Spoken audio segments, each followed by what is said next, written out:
Deputy Public Defender Oscar B. Rowe here with a lesson on the insanity defense for Dr. Fields' classes under California's insanity defense as contained in Penal Code Section 1026 ETCQ per. You cannot be convicted of a crime if you were legally insane when you committed it. You are considered legally insane if you either did not understand the nature of your criminal act or did not understand that what you were doing was morally wrong. In California, the legal standard for the insanity defense is the Mnogton test, sometimes called the Mnogton rule. This was an 1843 case from English law involving Daniel Mnogton, who suffered from paranoid delusions. He believed the government was out to get him, and he attempted to assassinate the Prime Minister of Britain, but ends up shooting a government secretary instead. He is tried for attempted murder, but he is found not guilty because he is legally insane. That is, his mental illness makes him incapable of understanding that what he did was morally wrong. The Mnogton test says that somebody was insane at the time of the crime if he did not understand the nature of his or her actions, and they could not tell the difference between right and wrong. This is a very difficult legal standard to meet.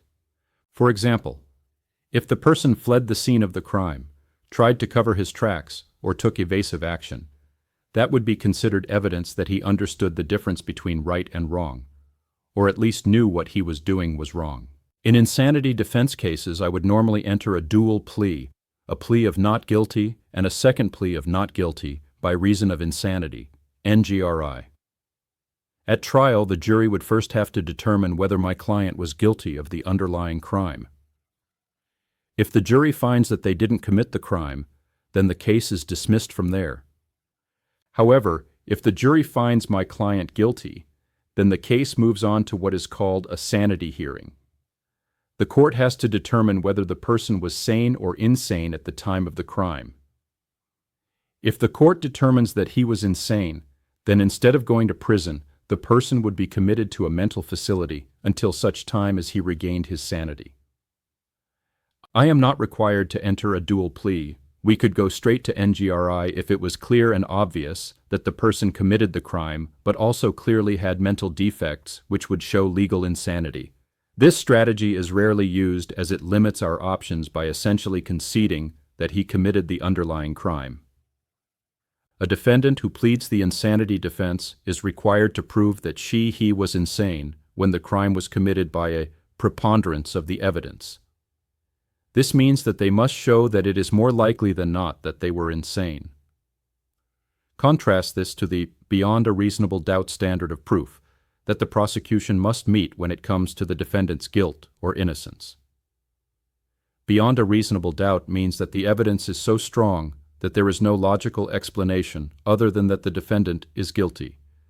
Even under the preponderance of evidence standard, if the jury feels that neither side has the stronger argument on the insanity defense, that is, if the evidence on both sides is equally strong, then they must rule against the defendant.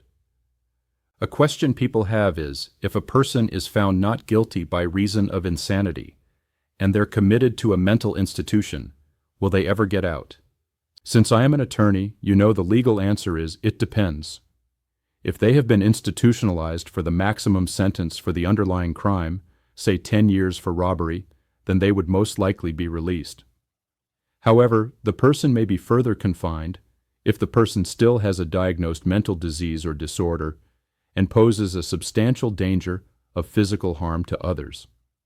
Before confinement beyond the maximum term for the crime may be accomplished, the district attorney must file a petition to extend commitment.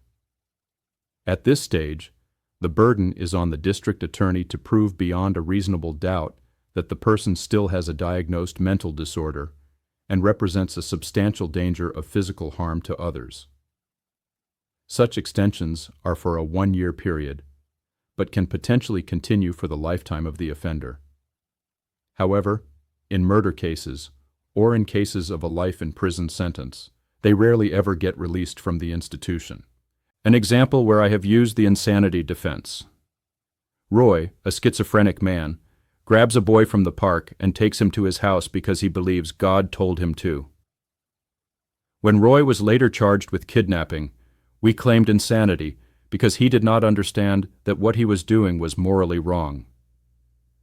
I'm Deputy Public Defender Oscar B. Rowe, and that is your lesson on insanity as a defense to a crime.